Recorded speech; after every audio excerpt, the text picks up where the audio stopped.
мына жетекчилер, салық кызматынын жетекчилери. Силер пара албайсыңарбы, же аласыңарбы? Албайсыңар, мындай ишеним деп айтып атасыңарбы? Пара албайсыңарбы? Вообще албайсыңар, Турабы? Сизчи? Албайсыздар, сиз да албайсыз. Пара албайсыңар, таза иштейсиңер, Хорошо. Қанша жылдан бері иштеп отырсыз? Сіз? Осы айында деселенді. Жоқ, вообще салық қызматында. Қызматында 2003-тен бері. 2003-тен бері 22 жылдан бері иштеп отырсыз. Сіз қанша жыл болды? 14 жыл. Сіз ше? 15 жыл. 30 жыл иштеп отырсыз. Сіз ше? 9 жыл. Сіздер? 5 жыл. 24 жыл. 24 сіз ше?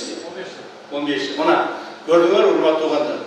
Бардыңар салық қызматында алдыңар 30 жылдан бері, артыңар 7-8-10 жылдан бері иштеп жатырсыздар. Туурабы? Биз жанагы акча албайбыз, жанагы пара албайбыз, взятка албайбыз деп атасыңар. Туурабы? Мен угушумча. Элдин көзү жайып атасыңар. Эми мен силерге фактыларды айтып берейин. Так. Бизде силер тике туруп угуп тургула. Абдувапов Алтынбек деген бұл. Салық қызматының, республикалық салық қызматының басшысы. Турабы? Былтыры болды, да? 5-6 ай болып қалды шамасы, қамалған. Қанша болды? Декабрда, 4 декабрда. Декабрда, мына 4 декабрда беріледі екенсіз. Мына 7 ай болып тұр. Эми биз ал киши боюнча эмнени выявлять еттик? Мен айтып коеюн, коомчулук билсин үчүн. Көпчүлүк айтып атат, күнөөсү чогулуп отурат депчи. Анан эми баягы тергөөнүн кызыкчылыгында көп нерселер ачыкталбайт да. Баягы аныкталып бүтмөйүнчөчү. Бирок көп нерселер аныкталып бүттү бүгүнкү күндө. Азыр сот сөзүн берип атабыз, сотто бул ачык каралат. Эмне болду? Биз аныктаган боюнча Абдувапов Алтынбектин силердин республикалык салық кызматынын жетекчисинин такталган бүгүнкү күндөгү мүлктөрү Турциянын Бодрум шаарында үйү бар экен. Бодрумду билесиңер, туристический шаар бар. Турциянын Бодрум шаарында үйү бар. Алматада коммерциялык ишканасы бар. Бишкектеги үйүнү бүгүнкү күндө 4 миллион сомдон айына элчиликке тапшырып атат. Бишкектеги үйүнү 4 миллион сомдон айына тапшырып атат. Курулуш компанияларында үлүштөрү ана бүгүнкү күндө такталган, бардыгы тергөөнүн негизин такталган. Бир нече салық кызматынын кызматкерлери айтып атат. Биз ай сайын 50 миңден 100 миң долларга чейин берип турчу деп бардык эмелерди тактап айтып берип атышат. 50 миңден 100 миң долларга чейин берип турчу деп айына. Анан деп ушул башка дагы мүлктөрүн эсептеп чыксак, бүгүнкү күндө мына мен ушул жака чыгаардын алдында Салим экөө сүйлөштүк, Бишкекте. Мага айтышты, бүгүнкү күндө Алтынбек Абдуваповдун отура бересиз. 55 миллион долларлык үй мүлкү байлыгы такталып. 55 миллион доллар. Мына салық кызматынын жетекчиси, республикалык жетекчиси. Аслер айтып турсаңар, биз бир тыйын албайбыз. Бирөө жарымына бердиңерби Алтынбек акча бербедиңерби? Алтынбек канча жылдан бери иштейт, сиз билесиз. Салық кызматында. Кызматында мен точно билем, бирок 10 жылдан ашык. 10 жылдан ашык иштейт. 10 жылдан ашык иштейт. Мамиле башка бизнес кылбайт, башка бир жеке структуралар менен иштебейт. Бирок кантип 55 миллион доллар акчадан жыйнап алат? Кантип жыйнап алат? Мына кызматкерлер айтып атат, биз айына берип турчубуз 50 миң доллардан 100 миң долларга чейин взятка беришибиз деп атат. Вот уровень коррупции, налоговой инспекции. Мы его будем все конфисковывать полностью. Так? Сот жоғына тартабыз. Алтынбек мындан кейін ең жақын адамдардың бири болот.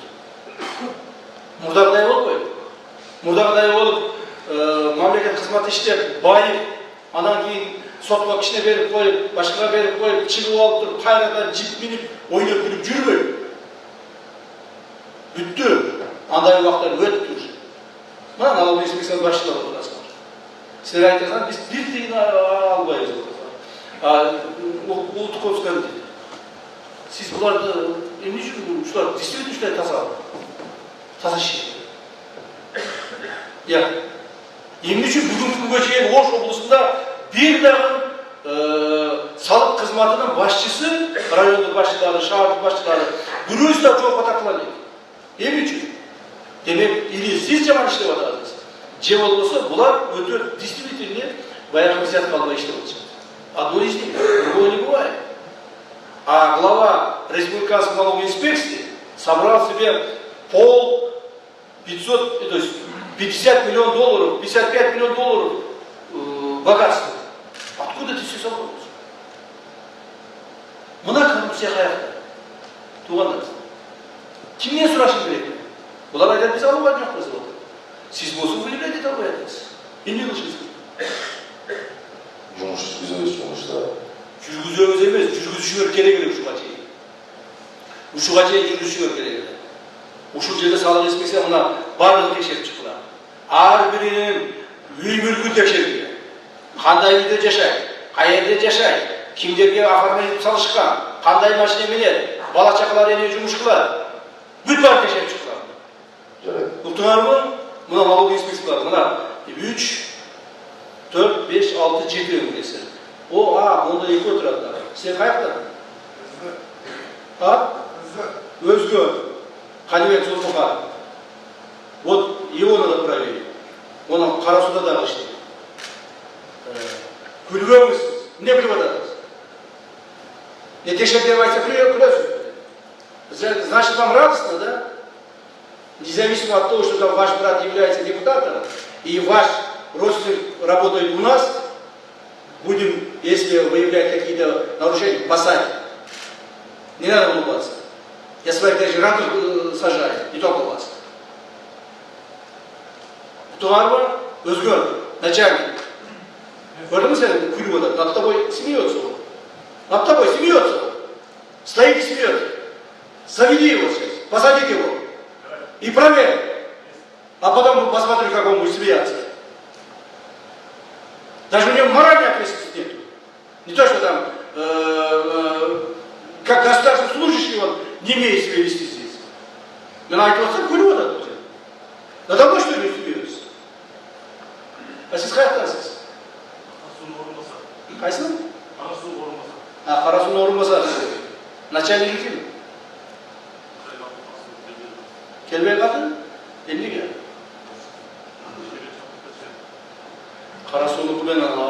Қарасудықтармен отдельно сөйлеу керек, особенно сөйлеу керек.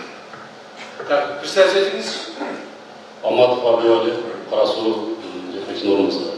Так, жетекшіңіз қаяқта? Жетекші Абдулда Олчу. Қаяқта? Абдулда. Абдул деген не деген? Отыға шығып. Я. Отыға да Олчу да, Отыға да. Так, Аким, Қарасудский район. Товарищ генерал, разрешите, ал киши азыр вопросты центральный аппарат Айтып беріңіз, қаяқта? Товарищ генерал, ал центральный аппарат КПМД главный следственный управление бұл сұрақта. Сұрақ. Так точно. Так, вот так вот. Үшітіп айтпайсың. Қаяқта қот бұл? Отпускада. Мына, Аким айтып отыр. Қарасу районының начальнигі центральный аппаратта ГКМД сұрақтады. Тура ма, Аким? Так точно. Вот так. Кем, мынау Қарасу районының замначальнигін алып шықпашы. Проверьте его тоже. За то, что он врет. За то, что он неправду здесь говорит. Мен не сіз алдыңызда не подчиненныйыңыз, мен үшін мен алдымда сіз қалып сөйлеп отырсыз. Тексеру керек жақшылар. Ана неме, кім? Начальник что отдела? Фамилия? Медалиев. Медалиев. Он шығарғанда нар білесе жүре бересіз. Ұқтың ба? Ар бірін тоқтап тексерген. Сегодня вот сейчас час, через 5-6 вечера, 5-6 часов мне ТЗ отправьте. По каждому из них. Какие меры приняли по отношению к ним. По полу? По каждому из них. Идите давай занимайтесь. Не сидите здесь. налоговый инспекцияның басшылары, сіздерден сұраныч. Мақұл ба? Если можете хорошо работать, пожалуйста, работайте. Честно, открыто, прозрачно можете работать, пожалуйста, работайте. Если нет, тогда перестаньте работать. Ладно? Лучше уходите, ребята. Лучше уйдите. Чего болса, холод чувствует, қамаласыңдар. Мақұл ба? Айрықша налоговый инспекция. Біз налоговый инспекция білеміз де, ну что там греха таит, ребята? Мы же знаем, каким образом вы собираете средства, каким образом получаете взяток, каким образом скрываете вот этих предпринимателей, которые вам дают половину своих налогов, а половину нет. Но это же не получаете взятки. Чего вы собираетесь меня здесь обманывать? Мен баян айтпадым, мен қайдан келдім? Мен аспаннан түшкен жоқпын, жерден шыққан жоқпын, я среди вас вырос. Я все это знаю, ребята. Почему мы здесь устойчиво сидим? Потому что мы все это, что там происходит в обществе, все знаем. Не так, как ранее.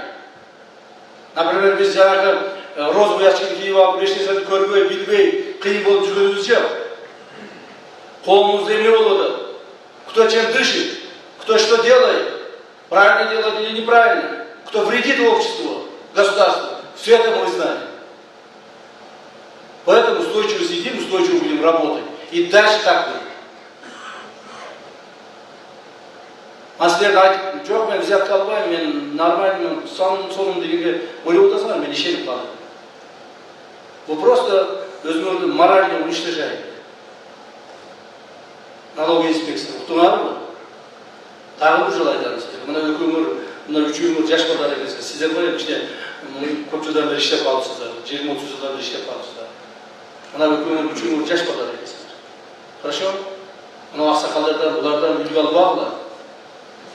Ақсақалдар ішті ықмасын үйретіші мүмкін, бірақ жаңағыдай туры сықмаларды бұлардан үлгі алып бағылар. И всех руководителей налоговой инспекции Ольской области проверить все. Есть. Баян айтқандай, енелер тексересіңдер бар. Олардың үшін мыйзамсыз іштері тексерілді. Предпринимательдерменен қату іштегілі, кимisi қанша взятка бұларға беріп отыр. Bir сом берсе дағы взятка, выявлять еткілі дағы привлекти к ответственности. Бүт Ош облысының коллективінің алдында 1, 2, 3, 4, 5, 6, 7 өте biz взятка албай іштеп отырмыз деп айтышты. Тура ғой? Теперь мы бұларды анықтасаларды сұрап отырмыз. Со мной не надо советоваться. Кимisi болса да. Бүгіннен баштап ішті баштап. Налоговыйларды біз келтірішіміз керек.